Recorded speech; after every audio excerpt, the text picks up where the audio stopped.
Today I am going to talk about hypertension. Hypertension is defined as high blood pressure in your arteries. In simple words, we can say it is a high blood pressure in your arteries. First we have to understand what is our normal BP. जो हमारा normal blood pressure वो कितना होता है, वो below होता है, below 120/80 mm Hg। जो ऊपर वाला 120 इसको बोलते हैं हम systolic blood pressure and the lower one is called diastolic blood pressure. ऊपर वाला systolic blood pressure and the lower one is called diastolic blood pressure. तो इसमें हमें समझना है जो ये ब्लड प्रेशर इट मीन ये दो हैं, तो upper one is systolic and the lower one is diastolic. अगर आपको पता होगा जब भी हम कार्डियोलॉजी में पढ़ते हैं जो सिस्टोल होता है that is a contraction of the heart. जब भी कंट्रैक्ट होता है हार्ट मतलब उस टाइम जो ब्लड प्रेशर होगा आर्टरीज के अंदर that is called systolic blood pressure. इसके बाद मतलब हार्ट रिलैक्स हो जाता है so that it will refill again, तो उस टाइम जो ब्लड प्रेशर होता है that is called diastolic blood pressure. तो हाइपरटेंशन कंडीशन मतलब कब बोलते हैं हम पेशेंट को हाइपरटेंशन है, when the person's BP is above 140/90 mmHg that condition is called hypertension। उस टाइम हम बोलते हैं हाइपरटेंशन। इसको कभी कभार की मतलब स्ट्रेस की वजह से किसी का ब्लड प्रेशर होगा वो होगा मतलब greater than 120/80 mmHg that condition is not called hypertension. तो ये आपको याद रखना होगा। इसके बाद आते हैं हम जो ये हाइपरटेंशन होता है इसके दो किस्में हैं। First one is called primary hypertension also known as essential hypertension or idiopathic hypertension। About 95% of the cases are primary hypertension with unknown cause, जिसका हमें काज का कोई पता नहीं होता है। ठीक है, इस उस मतलब उस ब्लड प्रेशर को बोलते हैं primary hypertension. And the next one is called secondary hypertension. जो सेकेंडरी हाइपरटेंशन होता है जो इसका काज होता है उसका हमें पता होता है, मतलब इसका एग्जैक्ट काज क्या है, इसका डायरेक्ट काज कौन सा है। And it turns to appear suddenly, ये हमको मतलब सडनली जाहिर होता है, मतलब सडनली नजर आता है। And can be caused by obstructive sleep apnoea. तो इसके क्या कारण हैं, इसके क्या काजेज हैं, that is obstructive sleep apnoea, kidney damage या किडनी फेलियर भी हम बोल सकते हैं।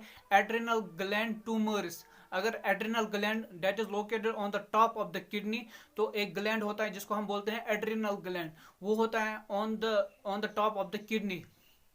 अगर उसमें कुछ खराबी होगी या ट्यूमर हो सकता है तो वो भी हाइपरटेंशन का काज हो सकता है। उसके बाद आता है थायराइड प्रॉब्लम। अगर किसी को थायराइड होगा, हाइपरथायराइडिज्म होगा, तो उसको भी हाइपरटेंशन का मतलब उसको भी हाइपरटेंशन हो सकता है। उसके बाद आता है illegal drugs that is cocaine and amphetamine. जो ये कोकेन और एम्फेटामाइन कोई भी यूज करेगा तो उससे भी ब्लड प्रेशर हो सकता है। And the last one is use of the birth control pills. तो बर्थ कंट्रोल पिल्स तो आपको पता है, मतलब जो ये फीड्स हो इसको डिस्ट्रॉय करने के लिए पिल्स देते हैं, so that is also called, मतलब इसलिए इनको बोलते हैं बर्थ कंट्रोल पिल्स। अगर कोई ये यूज करते हैं ये पिल्स तो उसको भी हाइपरटेंशन हो सकता है। First then we have to symptoms of the hypertension. इसके सिम्टम्स क्या हो सकते हैं, तो सिम्टम्स इसके इंक्लूड होते हैं हेडेक हो सकता है specially at the back side of the head, posterior side of the head हो सकता है मतलब हेडेक। उसके बाद आता है फैटिग, थकावट, जिसको हम बोलते हैं थकना। ठीक है, fatigue. And the third one is confusion, confuse हो सकते हैं, डिजीनेस हो सकता है, नाजिया हो सकता है, मतलब सेंसेशन ऑफ द वोमिटिंग हो सकती है, विजन प्रॉब्लम्स हो सकते हैं तो इसको अच्छे से नजर नहीं आएगा, चेस्ट पेन हो सकता है, मतलब चेस्ट में भारीपन लगेगा जिसको हम बोलते हैं एंजाइना भी। और dyspnea is called difficulty in breathing. And palpitation मतलब एकदम से हार्ट का मतलब जोर से धड़कना, that is called palpitation. And blood in urine, और अगर मतलब यूरिन में ब्लड होगा, यूरिन मतलब फॉर एग्जांपल आप मतलब यूरिन कर रहे हो तो उस टाइम आपको अगर ब्लड नजर आ जाएगा तो it mean you may be hypertensive, आप हाइपरटेंसिव हो सकते हो। इसको हम साइलेंट किलर भी बोलते हैं। क्यों बोलते हैं इसको silent killer, because many of the cases of the hypertension are asymptomatic. जब आपको सिम्टम ही नजर नहीं आएगा तो हम कैसे बोल सकते हैं मतलब इस बंदे को हाइपरटेंशन है। तो majority of the cases people do not experience any symptom.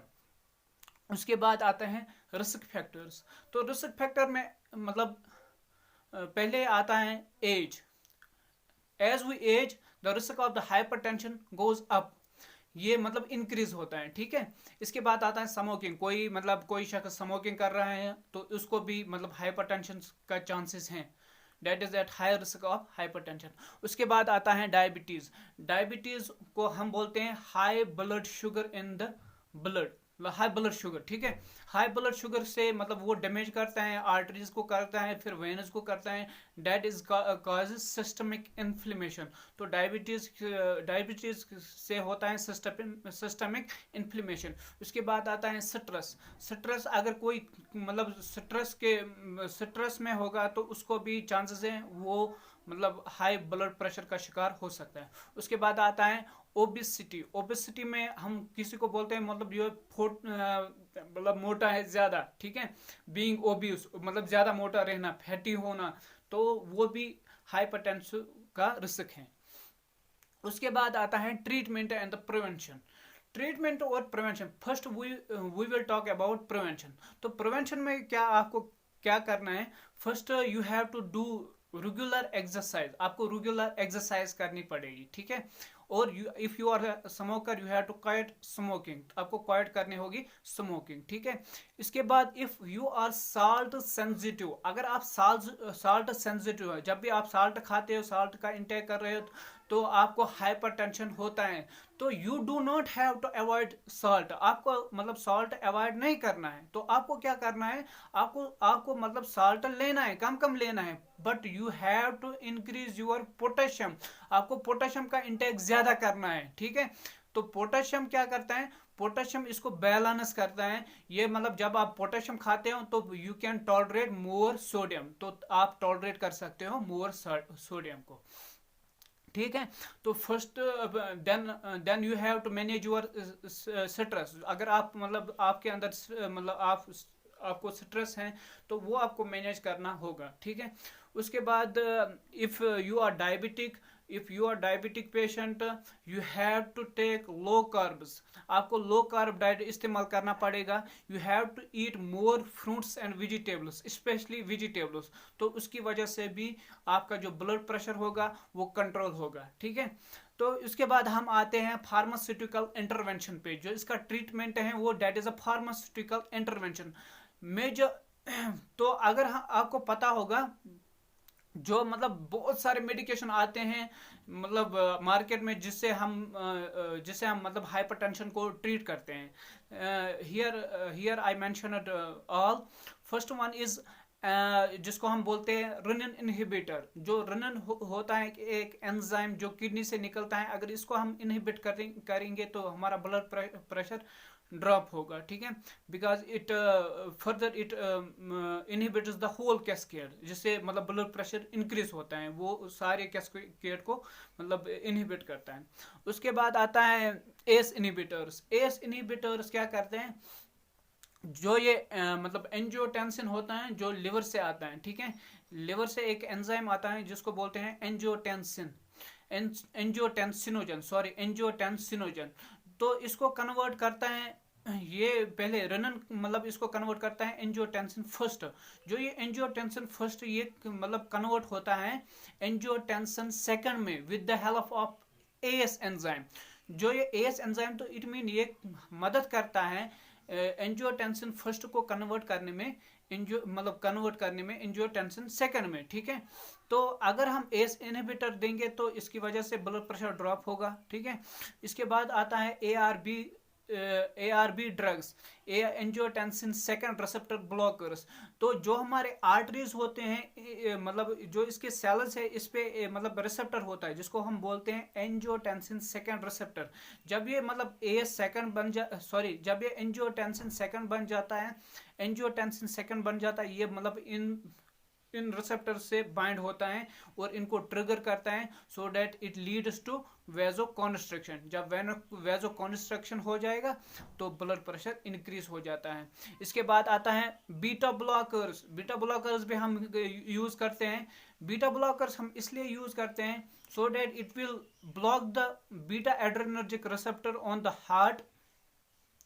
तो उसकी वजह से क्या होता है, जो ये मतलब हार्ट का जोर से धड़कना, मतलब हार्ट बीटिंग अगर किसी की ज्यादा होगी तो वो कम होगा, तो उसकी वजह से भी ब्लड प्रेशर ड्रॉप होता है फिर। ठीक है, इसके बाद आता है कैल्शियम चैनल ब्लॉकर्स। तो ये कैल्शियम इनहिबिट करता है in the AV node and the SN node, जिसको हम प्लेस मेकर ऑफ हार्ट बोलते हैं। तो वो स्लोली वर्क करता है, वो ज़्यादा मतलब इम्पल्स जनरेट नहीं कर पाता है, कि उसकी वजह से हार्ट रेट मतलब कम हो जाती हैं। उसके बाद आते हैं alpha blockers. Alpha receptors are located on the smooth muscles. तो अगर हम उनको ब्लॉक करेंगे तो वेजो डायलेशन होगी। ठीक है, तो वेजो डायलेशन जब होगी तो जो ब्लड प्रेशर ड्रॉप हो जाएगा। अगर फॉर एग्जांपल एक ही मतलब ब्लड प्रेशर एक ही मतलब हम कंसिडर करेंगे, यहाँ पे हमारे पास दो पाइप हैं, दोनों का मतलब जो साइज है डेट इज डिफरेंट। ठीक है, वो डिफरेंट है। एक का मतलब जो एक का ल्यूमेन कम है, दूसरे का ल्यूमेन ज्यादा है। ठीक है, अगर हम ब्लड मतलब कोई भी ब्लड लाएंगे, फॉर एग्जांपल 20 ml दोनों पाइपों में भरेंगे, तो एक में मतलब इसका प्रेशर ज्यादा होगा, एक में इसका कम होगा, क्योंकि एक मतलब डायलेट होगी, उसका ल्यूमेन ज्यादा होगा, तो ब्लड प्रेशर ज्यादा नहीं होगा। जिसका ब्लड प्रेशर कम होगा, जिसका ल्यूमन कम होगा, तो उसमें इसका ब्लड प्रेशर भी ज्यादा होगा। उसके बाद आते हैं पेरिफेरल वेजोडाइलेटर्स। तो इसमें हम यूज करते हैं आइसोसॉर्बाइड, डाइनाइट्रेट। तो ये हमारे नसों को मतलब तंग करने से बचाते हैं, ये उनको मतलब तंग करने से बचाते हैं, जो सो डैट जो हमारे मतलब ब्लड वेसल्स हैं, तो ये मतलब क्या मतलब ये इनका जो ल्यूमेन है वो इंक्रीज हो जाएगा। ठीक है, तो ये भी हम यूज करते हैं। एंड द फाइनल ड्रग्स और डायूरेटिक्स हम यूज करते हैं। They help in diuresis. तो वो क्या करते हैं, वो एलिमिनेट करते हैं सोडियम फ्रॉम द किडनी। वो किडनी को बोलते हैं कि आप सोडियम को रिटेन नहीं करना है, आपको इसको एक्सक्रीट करना है, आपको इसको एलिमिनेट करना है। तो किडनी को जब ये बोलेंगे मतलब you have to eliminate more sodium, one is the more sodium is eliminated from the blood, तो उसकी वजह से ब्लड प्रेशर भी ड्रॉप होता है। बिकॉज जब भी हम किसी चीज पर नमक फेंकते हैं, फॉर एग्जांपल वी हैव मतलब for example we have vegetables, जब भी इस पे हम सॉल्ट अप्लाई करते हैं, तो इसके जो वेजिटेबल्स के अंदर पानी है वो बाहर निकलता है। ठीक है, ऐसे ये भी काम करता है। जब भी मतलब हम सोडियम को बाहर निकालते हैं, तो water follows it by osmosis. जो वाटर है वो इसको फॉलो करता है ऑस्मोसिस की तरह। ठीक है, उसके बाद आता है यहाँ पे मतलब अगर आपको डिफिशियंसी होगी, विटामिन डी डिफिशियंसी होगी, तो यू में बी हाइपरटेंसिव, तो आपको टेंशन हो सकता है। तो उसके बाद if you are deficient in calcium, magnesium and potassium, you may be hypertensive. अगर आपको मतलब कैल्शियम की डिफिशिएंसी होती है, मतलब अगर if you are deficient in calcium, अगर आप मतलब कैल्शियम की डिफिशिएंसी है आपके अंदर, तो आप हाइपरटेंसिव हो सकते हो। तो if you are deficient in magnesium और पोटेशियम, तो आप हाइपरटेंसिव हो सकते हो।